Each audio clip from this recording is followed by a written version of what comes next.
the Rise Up See Red podcast, all about the Arizona Cardinals and the NFL, featuring insider and outsider perspectives. Enjoy the best hour of Cardinals talk on the web. Now here are your hosts, Jess Root and Seth Cox.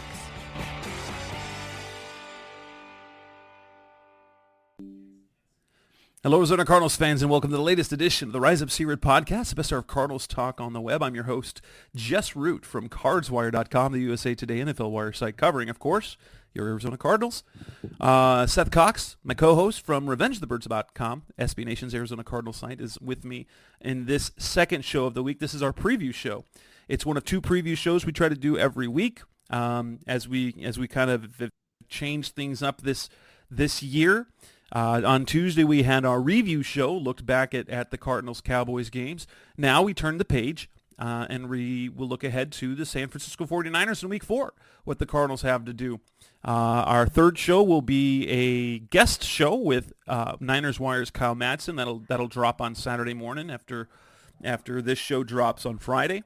And yeah, so Seth, we get a look ahead to the 49ers, and when we talk about this show, we want to talk about, what the 49ers are, what they do, kind of look at matchups and keys, and of course we'll make our preview, our picks and predictions and prop bets again. I did terrible in my prop bets, but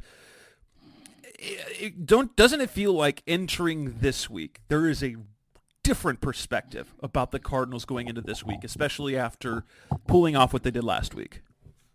Yeah, I think there's a combination of a different perspective and people being cautiously optimistic about the fact that the Cardinals are 3-0 against the spread. And so, while that doesn't account for wins in the NFL. Good teams win, great teams cover, as they say. Right, exactly. And that's what makes it difficult, is that you want to, in this instance, if you're a bettor or you're looking at this game, you want to look at that 14-point line and you say, well, that's not enough. The 49ers are at home. They've rolled through teams. The Cardinals still lack talent, comparatively speaking. This is an easy call. But the fact that they're 3-0 against the spread, that gives everybody pause. And so then you have to dig in and you say, okay, well, what can the Cardinals do? Where do they match up that they can keep this to a 31-18 type of game, right? Or a 31-20 type of game where they lose by double digits, but they cover a 14-point spread and continue to be the team that wins against the spread, but also keeps it closer than most people expect. Yeah, and for me, it's expecting this game, the game last week, those were considered, no chance games, and these were games where they're going to get blown out. Last week, we were concerned about them being embarrassed.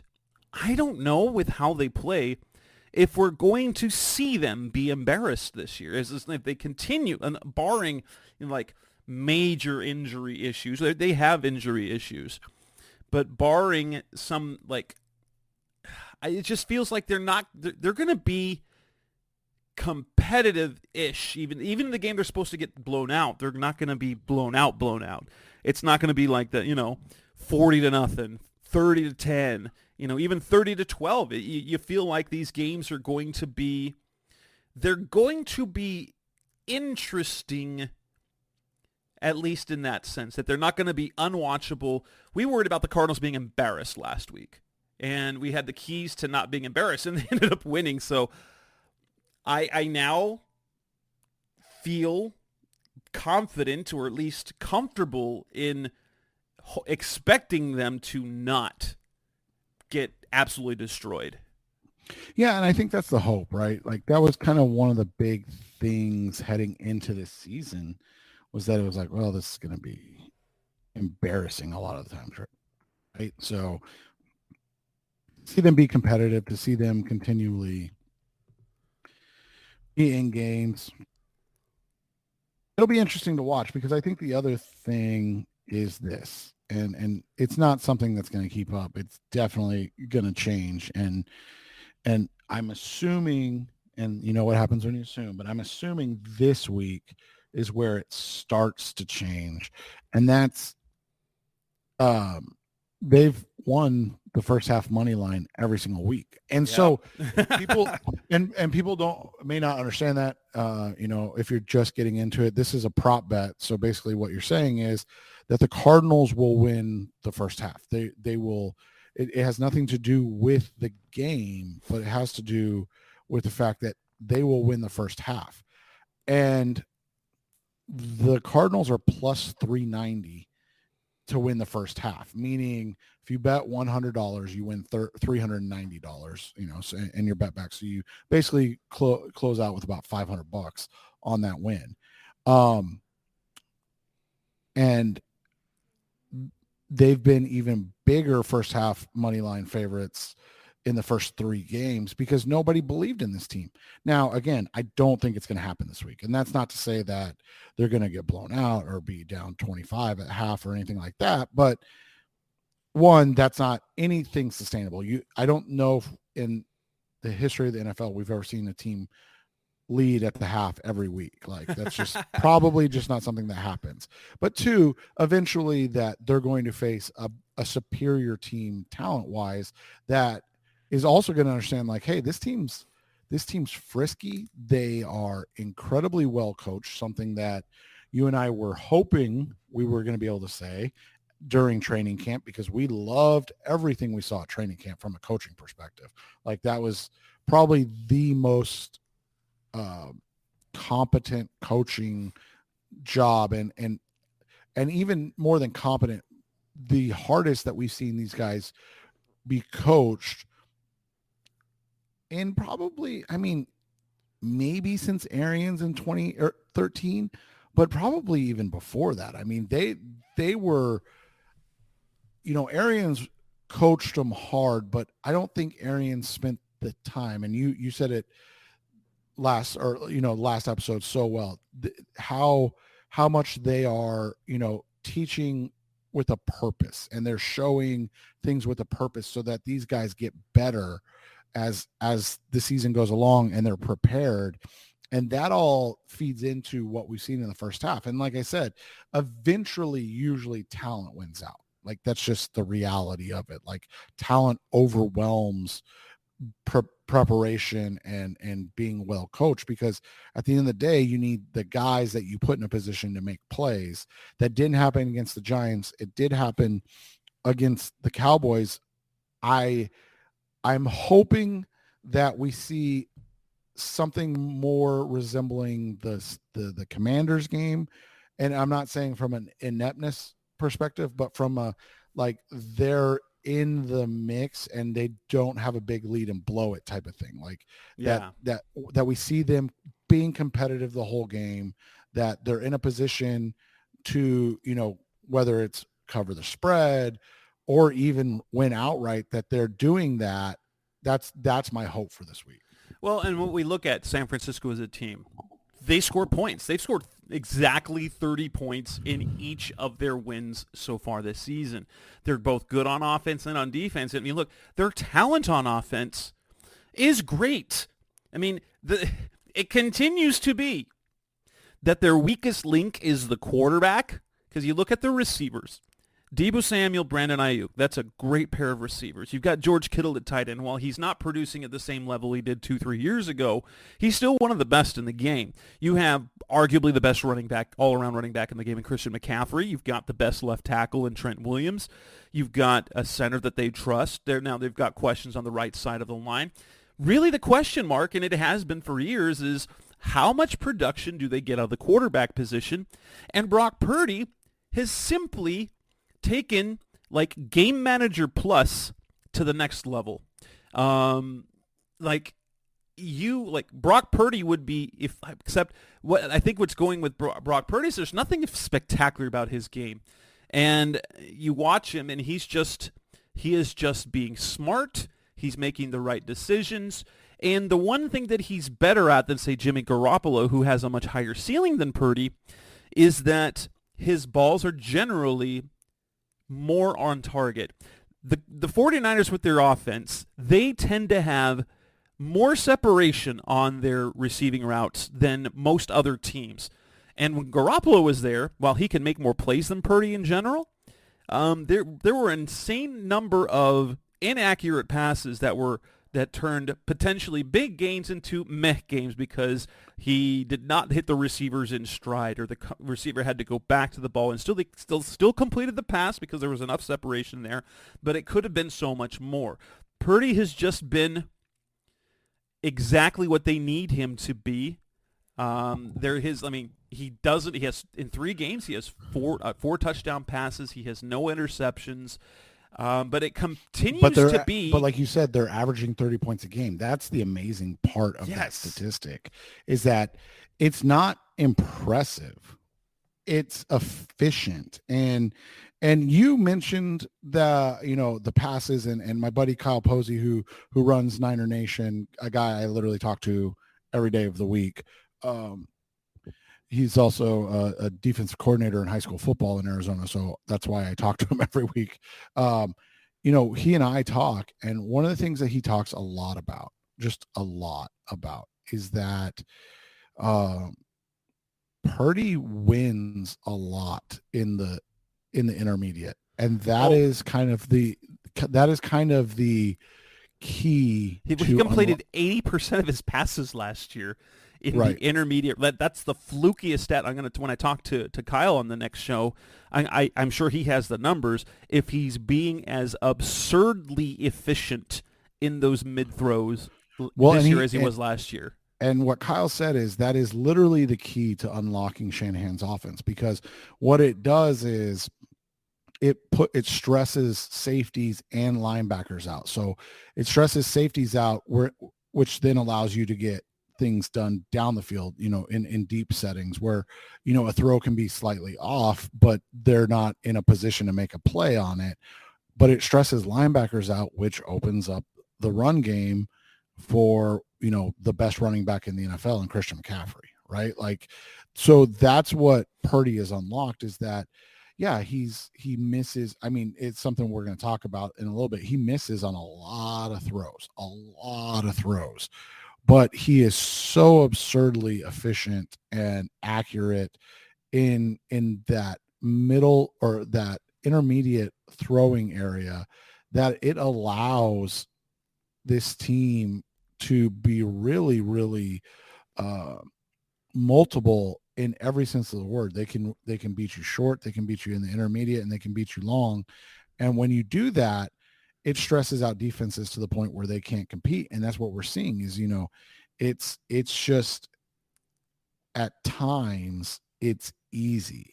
And that's, I think, the best way to describe it, right? Is it's just really easy for Purdy and the offense. And that's it, what you just said. Why are these throws so open? Well, these throws are open because of that stress. Like when you as a defense, as a linebacking core, have to go, okay, we have to make sure that the middle of the field or that intermediate is covered, because that's typically their responsibility. Hook to curl to flat, things of that nature. You go, I have to, I know my responsibility from the time I was, playing youth football was always read run first. But these guys, you mentioned it, Samuel and Ayuk, are so athletic. They're so dynamic, and they're both bigger than Christian McCaffrey. They're both bigger, thicker guys than Christian McCaffrey. And so you get the ball in their hands in the intermediate, and all of a sudden it's a massive gain. Whereas, so you tend to cheat a little bit, right? So instead of lining up at 5 yards, you're at 7 yards. And then what does that do? Well, that creates a crease for Christian McCaffrey. Whereas the safeties, the number one rusher in the NFL right now, and you look at their offense, they've rushed for 140 yards as a team every single game. But you look at the rushing production, it is Christian McCaffrey. They have 488 rushing yards. 353 of that come from McCaffrey alone. This is not like the Cardinals who like last week rushed for 222 yards.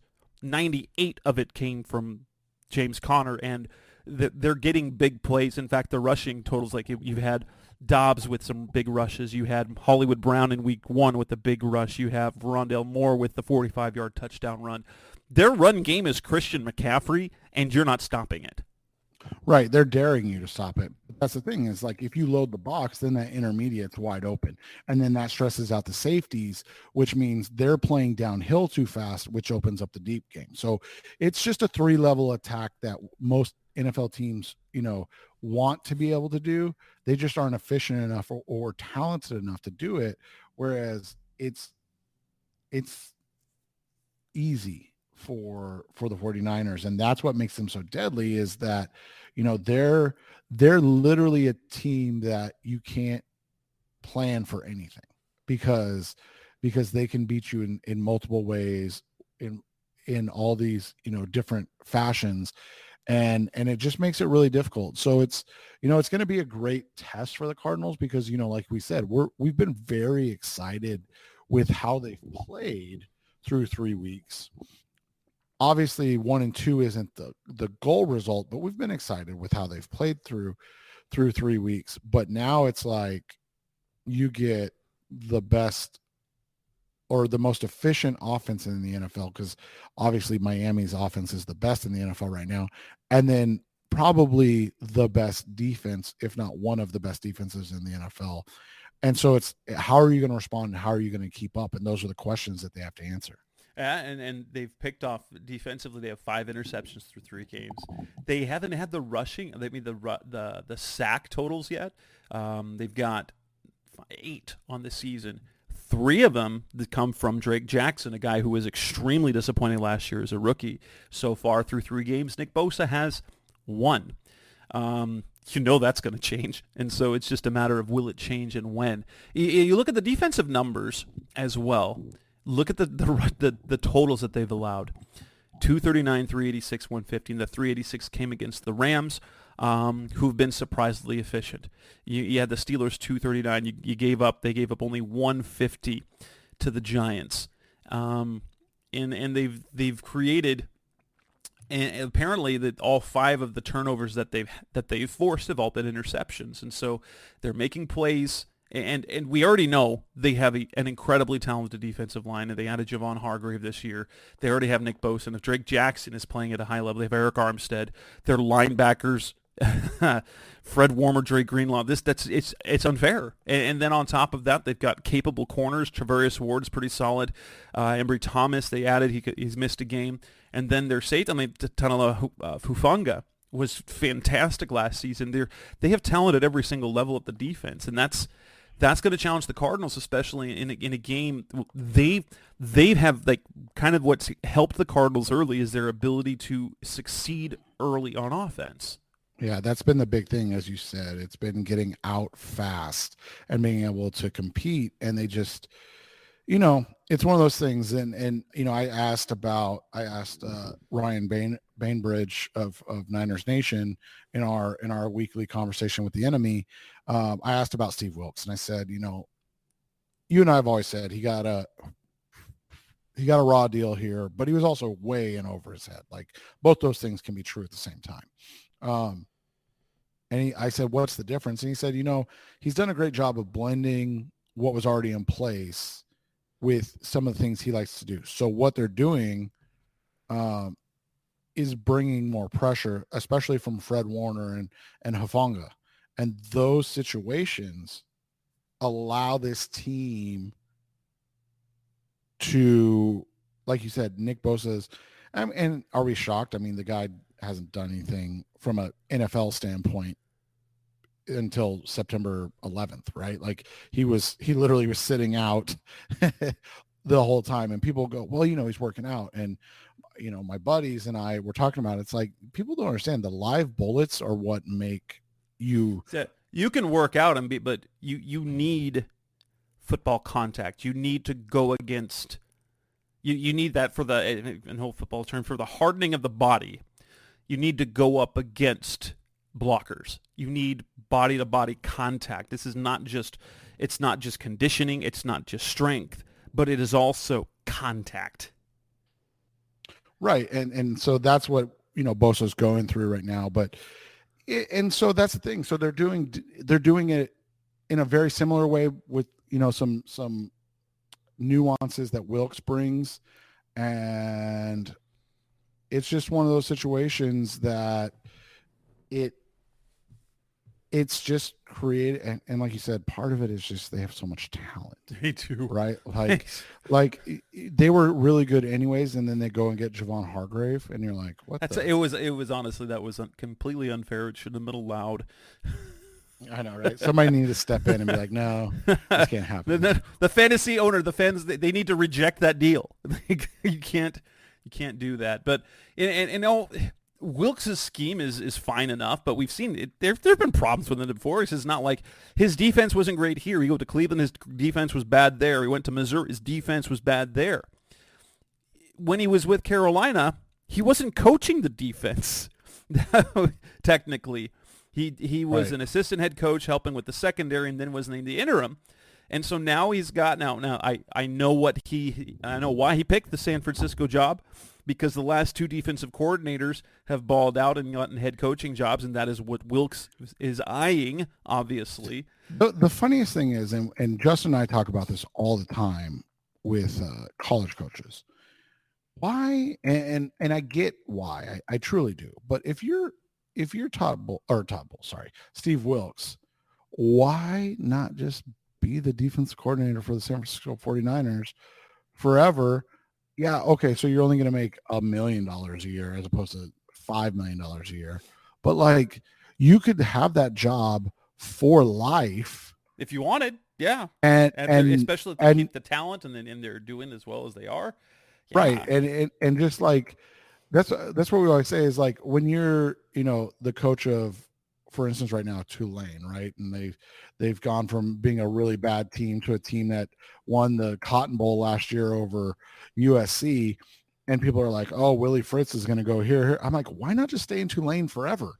Like, you don't have the stress, you don't have to worry about that. You don't have the pressure, right? Like, just if you're Steve Wilkes and you can keep this defense as a top 5 defense, just be Dick LeBeau. Just hang out for 20 years, win a couple Super Bowls, get all of that stuff. And then when it's all said and done, like, you go down as one of the greatest defensive minds of the generation, and people lament, like, why did he never get a second opportunity? And you can just coyly smile and laugh and be like, see, they forgot about that stupid Cardinals situation.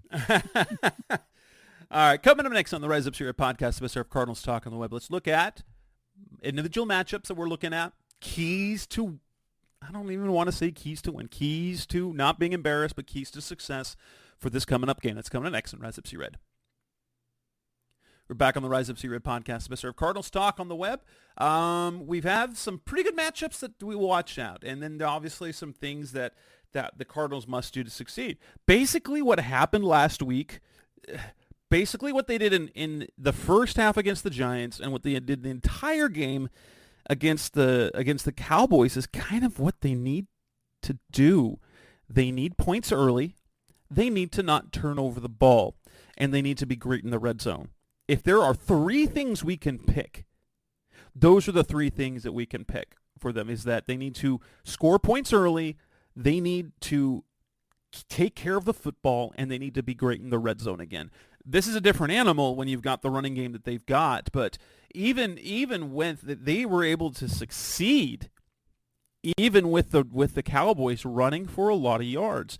And I think as well, the run game, it's not just a case of James Conner. I think the 49ers will probably do a pretty good job of limiting James Conner, but the Cardinals need other elements of their run game for the offense to succeed, whether that's a trick play here with Hollywood Brown or lining up Rondell in the backfield or Dobbs taking off once or twice. Their run game is not actually, it's not all about James Conner. It starts with Conner, but their run game success also is contingent upon other guys and their trick plays. Yeah, and it's big that they're able to run the ball, because what it does more than anything is it keeps that offense off the field, and that offense is just going to, it's not going to be Dallas. It's going to be more like the Giants in the second half of things, or in the second half of that game. That's one of my writers wrote about it. Like, you can't expect to to have a team get 5 red zone trips and only score 16 points. Like that's just not a realistic thing to expect. And so when you look at what they are, what they need to do against the 49ers, part of it is keep away, right? Like they have to keep the ball out of their hands so they're not able to go down the field and score with the efficiency that they typically do. And like you said, that starts with the run game. That starts with being able to get shot plays, because we've seen that even with their shot plays, they're not exactly breaking them for 75-yard touchdowns. No. But Rondell Moore, if in the open field, holy crap, he looked like, we knew he was fast. Wow, he looked fast coming out of the backfield last week. Yeah, and that's the hope, right? Like that's the hope. That's the expectation. And then, like you said, you can't turn the ball over. I mean, one of the things that we've said about Dobbs the last 2 weeks is that he's avoided the mistakes of game one, which is, I mean, we can put it squarely on Dobbs, and it's not Dobbs' fault because, it was his first week in the system. His 2 fumbles cost the game. Those 2 fumbles, 10 points off those turnovers. That was a loss. That was it. And so, you need him to do that similar thing where if he takes a sack, he takes a sack. He can't try to make it. I mean, that's one of the things we talked about, right? Like Dobbs is the guy that take the play that's there. If it's not, just take the sack and get up to, even if it's third down, get up and punt the ball. It's a better option than you trying to make a play that just quite frankly he's not capable of, and that's okay. I mean, there's a lot of quarterbacks that aren't, and so those are big things. And then I think the key to the game, and something that you and I talked about off the air, is that when Brock Purdy makes a mistake, because he makes mistakes every single game, despite the fact that he has great efficiency numbers, despite everything else, he throws a lot of interceptable balls. They have to. Got to get at least one. They got to get at least one. And they can't. That's you go back to that Giants game. Those first drives where I believe they went down and scored in the end. They literally had the chance 3 times to intercept the ball and never did it once. And if you're the Cardinals, whether or not you win again is super, super irrelevant. But if you want to compete, if you want to stay in the game, if you don't want to be losing, 17-3 at halftime or 17-6 at halftime, those plays have to be made, because what it does is it then puts even more pressure on Purdy to make plays. And that's one of the things that I don't think people understand, is that Purdy's making plays without pressure. And he's been great. I don't want to take anything away from him, but he's making plays that are almost like a bonus to the offense. Whereas they haven't asked him to go win a game yet. And he got injured in the NFC Championship game, the one loss he has on his record. But the interesting part of that is, I think if you can get him in a hole, especially early, that it could change things. Yeah. And there's one thing we've seen, and we have to go back to a couple seasons ago with Cliff Kingsbury, is that Kyle Shanahan can and does abandon the run under certain scenarios. Is if the defense sells out against the run and they're trailing. Remember a couple of years ago when they ended up with like 33 rushing yards in the game? The Cardinals got out to, a 7-point, 10-point lead, and they sold out against the run, and they didn't even attempt to run the ball. Maybe that would be different this time around with Christian McCaffrey and with Purdy at quarterback, but if you can get a little of the lead and you sell out against the run where you're forcing to pass the ball, you can get that. You can get their offense off schedule, which would be that's about as good a scenario as you can come up with. Now, individual matchups are always fun to look at, and I think the first one we're going to look at is Bosa versus Humphries, because Humphries has, Bosa's not all the way 100% football ready, or he's not like midseason form yet, but Humphries has really done a number on Bosa. In fact, most of Bosa's success has come against guys not named DJ Humphries, right? Right. And it's interesting always when that happens because, there's no doubting the greatness of Nick Bosa. He led the NFL in sacks last year. I think he was Defensive Player of the Year last year, right? Yes. Yeah, he was. I'm looking right now. Okay. So he was Defensive Player of the Year last year. He was the Defensive Rookie of the Year, same year as Kyler, was Offensive Rookie of the Year. He is a guy that has, in his career, he has a 9-sack season as a rookie. He blew out his knee in the second game of his second year, then came back and had 15 and a half sacks, made the Pro Bowl, and then was a All-Pro, led the NFL with 18 and a half sacks last year. He's a freak of nature.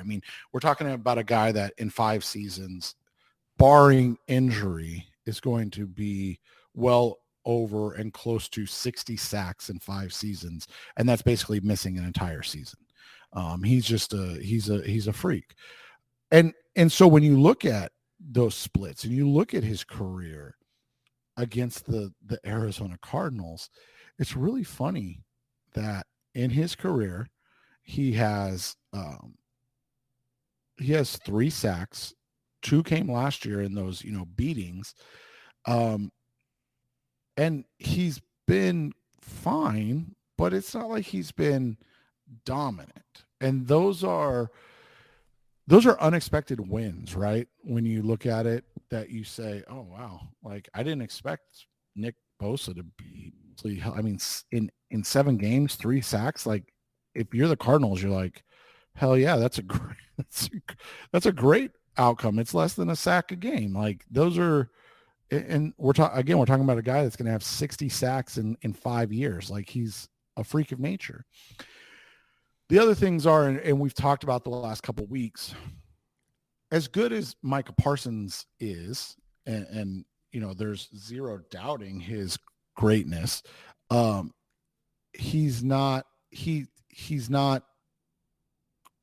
Fred Warner. I said Kurt there. Sorry. He's not Fred Warner as a linebacker. He's closer to Bosa as a disruptor than he is Fred Warner. And so one of the things that we've talked about the last couple of weeks is that the Cardinals' advantages have been at running back and tight end, right? Like that's where they could potentially win. That's not true this week. No.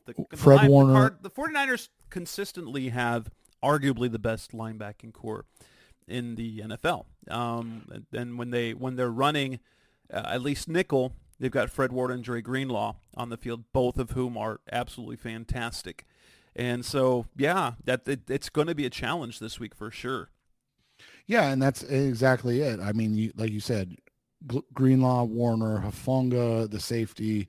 Tashawn Gibson's been really good. And then Isaiah Oliver's had a nice resurgence after leaving Atlanta. So, all of those guys are where they're going to present issues for Ertz and McBride and James Conner. But ironically, where they potentially do have an advantage this week is the matchups of Michael Wilson, Marquise Brown, and Rondale Moore against Charvarius Ward, who's been very good for them, and DeMadre Lenore, who I think is a rookie as well, right? Like, is he a? I think he's in year 2. Okay, yeah, you're correct. No, actually, year 3. But he was a 5th rounder. That's right. I remember the name a few words. DeMadre Lenore. Yes. Yeah, and so he was a 5th rounder out of Oregon. That's kind of turned into their Keitrell Clark, but in year 3, not year 1. So those are the offensive matchups when you look at it. Defensively, and you hate saying this, I don't know where the Cardinals have any type of advantage. I mean, you just look at it from. I think the one area you look at is what they do over right tackle. So your combination of Cameron Thomas, Victor Dimukeje, Dennis Gardeck against Colton McKivitz is where you watch for pressure there. Obviously, Zaven Collins going against Trent Williams, good luck. Yeah, right. Good luck. You can hope to set the edge in the run game, but their questions come on the right side of the offensive line. So if you can get performances like we've seen, because Thomas has been good this year, Victor Dimukeje 2.5 sacks in 3 games has been particularly consistent. I was going to say, and obviously, the way you look at it, scenarios is really, but Dimukeje's basically been great this season. Now, of course, it's great for Victor Dimukeje, but at the same time, he's been they surprise for a guy that fans were absolutely just dumping on, and to a guy that the coaches before liked. These coaches like and are getting production out of him. Yeah, and so you look at that, like you said, that's one. The other big one, and I think this is the biggest one, is that this is a situation where it just might, and we're not trying to be doom and gloom, but it might be too much for this team to overcome the fact now that Jonathan Ledbetter may not play. Like, how many defensive linemen can we go through? Right. Like, that's a genuine, realistic question. Like, how much more can this team just take? And you're talking about literally their 3 top interior linemen. Now, he's not out for sure, so it's nothing to, but he didn't practice today. We're recording on a Thursday. That's a huge, huge thing to watch because, as Jess said, Aaron Banks, Jake Brindle, Spencer Buford are all good players. They're also all much less good than Trent Williams. So, between the guys coming off the edge against McKivitz and then whoever is manning the interior, that's the expectation and the need for this team. And I just don't know if they're going to be able to overcome another interior line injury. Like, it's asking so much from this team. So they're going to need, they're going to need an otherworldly performance from Kaiser White, similar to what we saw last week, for them to keep up with Christian McCaffrey. And if McCaffrey has a similar game to Tony Pollard, where you're talking about, 20 plus carries to get 115 yards, I think that's not a bad thing. Even though you're saying, well, it's over 5 yards a carry, that's not great. Yeah, but then they're not throwing the ball. So, what you and I kind of laughed at last week, where it was like, what was Mike McCarthy doing on that last drive? Like, he didn't throw the ball once. He kept trying to run the ball. That's going to be a very, very different conversation with the Niners, because I don't see that happening with Shanahan. I just don't. Like, he's too good of a coach. But, we'll see how it turns out and where that they can win. But, they're going to need otherworldly performances from Marco Wilson and Keitrell Clark. They're going to need Jalen Thompson to continue to be really, really good.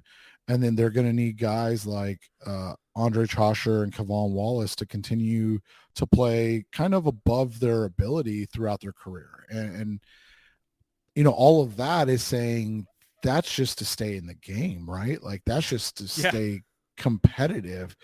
It's a really, really hard matchup because of just how talented and efficient this team is.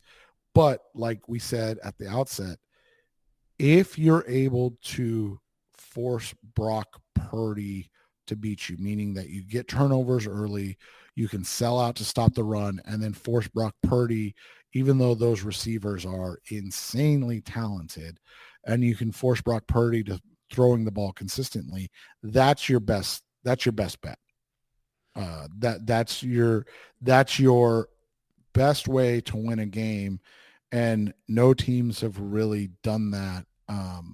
None have done it this season, and we haven't seen much of it throughout his career. Come next on the Rise Up See Red podcast, best of Cardinals talk on the web. Let's move on, make our picks, our predictions, and talk a little bit about the props that we're looking at. That's coming up next on Rise Up See Red. We're back on the Rise Up See Red podcast, the best of Cardinals talk on the web. Time to make our predictions. I think it's going to be overly optimistic and probably on the delusional side to make a legitimate prediction for a Cardinals win. However,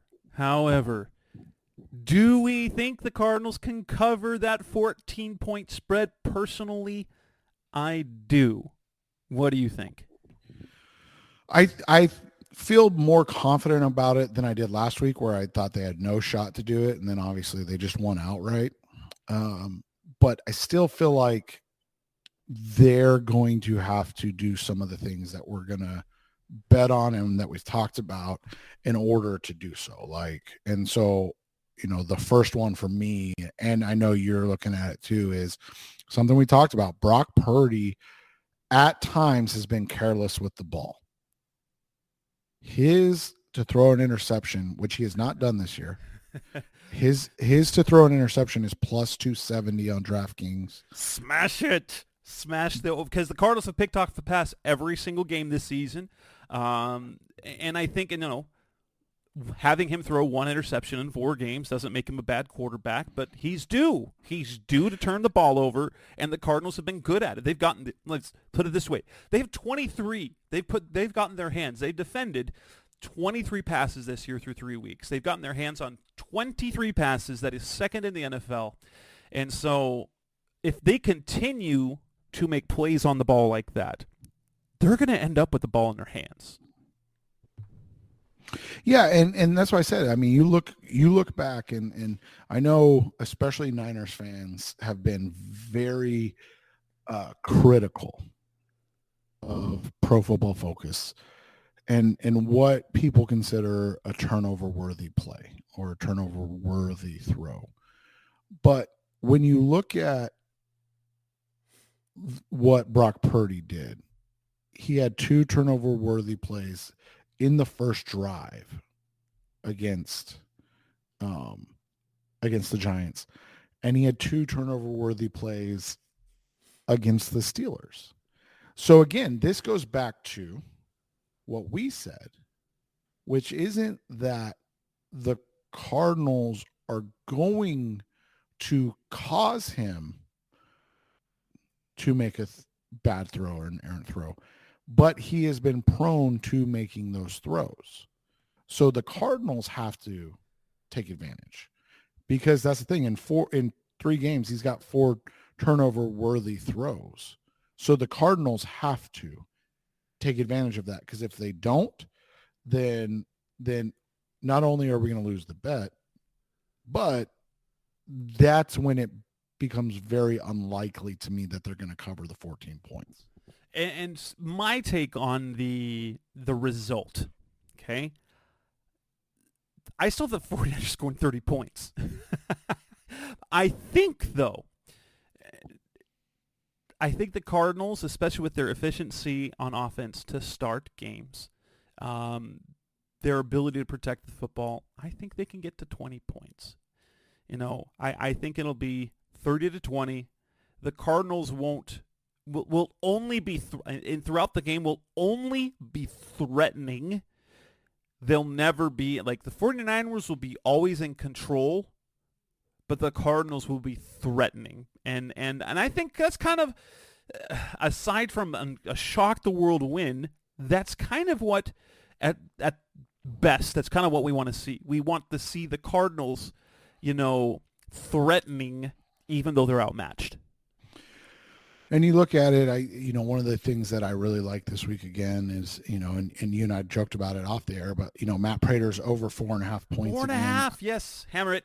But especially because the 49ers are going to be good in the red zone. So if the Cardinals move the ball at all, they're going to end up with a field goal attempts. And like my pick of 20 points, that means 2 Prater field goals, right? And then a couple extra points. So that's getting 8 points. That's easy. Right. And so, you look at it, Prater, his field goals made is over 1.5, and that's plus money, plus 160. So, you can fire on the kicking points over 4.5, and then double dip and go in with his over field goals made. Cause like Jess and I said, like, this isn't a game that I'd be shocked to see him make 4 field goals. Right. And they end up scoring 19, and 4 of those are Matt Prater field goals. Completely. And so like that's the way you have to look at it. So I would hammer the Prater over 1.5 field goals, which is plus 160. That gives you some interesting options. I don't trust any of the passing totals. 229.5 for Purdy, 188.5 for Dobbs. I'm not touching those. Those are 2 very I don't know. Those are very on to where they're going to be throwing. If you want to take one, I would take the under on Dobbs. That's the only thing I would do. He's not hit that yet this year, and this is the best defense he's going to play. But like Jess said, it's a tough. I would stay away from it. I would stay away from Purdy because it could be a situation where if they're in a blowout, they don't let him throw the ball, right? Like, why even let him throw it? Joshua Dobbs, 16.5 rushing yards. That seems like an easy one this week. Yeah, the way they've used him the last couple of weeks and the way he's, been able to. And the 49ers do give up quarterback runs. Right. The way they've been efficient with it, I think that makes sense. You and I also talked about off the air, and one I like is that Christian McCaffrey over 17.5 yards for his longest run. We've seen, and again, especially if Jonathan Ledbetter's out, like you're talking about street free agents manning the Cardinals defensive line. I know they're going to play hard. I know they're going to be well coached. I know they're going to be in position to make plays. That doesn't mean they're going to. Like, that's just the reality of the situation. So I would take that. It's minus 110. It's a good, it feels like a good bet there. And then the last one that I really like, and again, I use, SB Nation's sponsored by DraftKings. CardsWire, the USA Today wire sites are sponsored by BetMGM. So there's, great stuff on either one. Go, like Jess has said before, if you're on his side. If you're on my side, do BetMGM. If you're on Seth's side, do DraftKings. It's beneficial to everyone. But on DraftKings this week, they have a really intriguing prop bet, or what they call their weekly special. And to be fair, they haven't had any of these for the Cardinals all season, and I don't blame them. Because they felt like they were just going to lose money. And now that the Cardinals look competent, they're like, oh, okay. So it's a plus 700. So it's a parlay. And it's Christian McCaffrey over 100 yards from scrimmage. So rushing and receiving. How he mixes and matches that doesn't matter. If he has 60 and 45, you win. He has 1 rushing touchdown. So that is the key. So if he has a receiving touchdown, you don't win. But if he has a rushing touchdown, you win. And Deebo Samuel over 100 receiving yards. That's the tricky one. Deebo didn't practice second day in a row. And we saw, well, typically what they do, if Deebo doesn't play, they will refund your bet, or they'll take, I'm assuming on a special like this, they'll just refund your bet and it doesn't matter if the other 2 legs hit. But on other ones, they'll void that and then like reduce the amount of money you win. So instead of it being plus 700, it'll probably be plus 300 or something like that.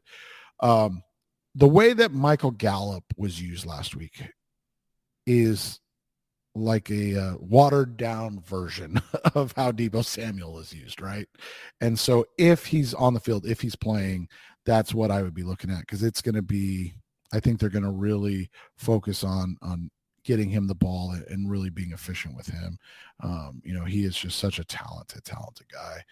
Really fun player to watch, a guy that, it would be fun to have a guy like him. I know they're trying to get Rondell Moore to be used in a similar way, but at the same time, while Moore is a much faster straight line guy, he is not in the same vein as Deebo Samuel in terms of size, where Deebo's built like a running back.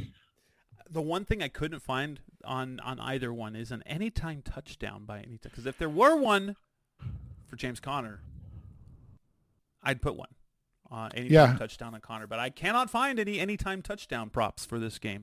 There are no scoring props at this time on mine either, so it's not. It that typically happens when there's a lot of guys that are on the injury report because they don't want to have. That's true. Connor is on the injury report, so yeah. So like your big time players, Connor, Ayuk, and Deebo Samuel, all were on the injury report this week, so they're not going to see any props on them until they're ruled that they're going to play. Right. And so it's not, it's not surprising right now, but keep an eye on it, because like Jess said, it's if the Cardinals are going to score a touchdown, it's probably going to be James Conner. Yep. What is your final score prediction? I've got 30-20 49ers. Yeah, I'm going to go 31-19. I think the spread. Yeah, I think the Cardinals are able to get a cheap one in the fourth quarter and end up, covering the spread. Not as cheap as the Rams field goal to go from a 10-point deficit to a 7-point deficit at the end of the game. That's not quite as cheap as that, but why not? Why not? That worked for me. That did not work for Seth when that happened in week 2. I know, right? All right, with that, we will wrap up this edition of the Rise Up Seared Podcast, episode 467. And then we will have another edition with Kyle Madsen, guest from Niners Wire. Will be tomorrow, the next day or the same day, depending on when you ever listen to it. But we'll be back again with Seth next week to talk about the Cardinals-49ers game next Tuesday night. You'll probably hear it on Wednesday. That's Seth Cox. I'm Jess Root. Thanks for listening as always.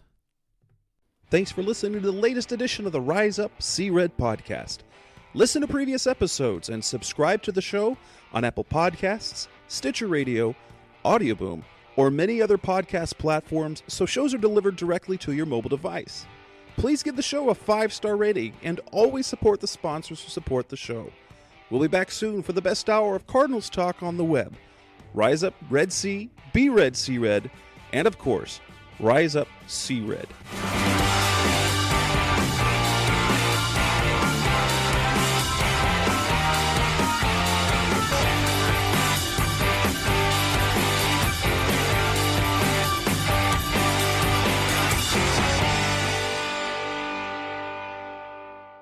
Roll!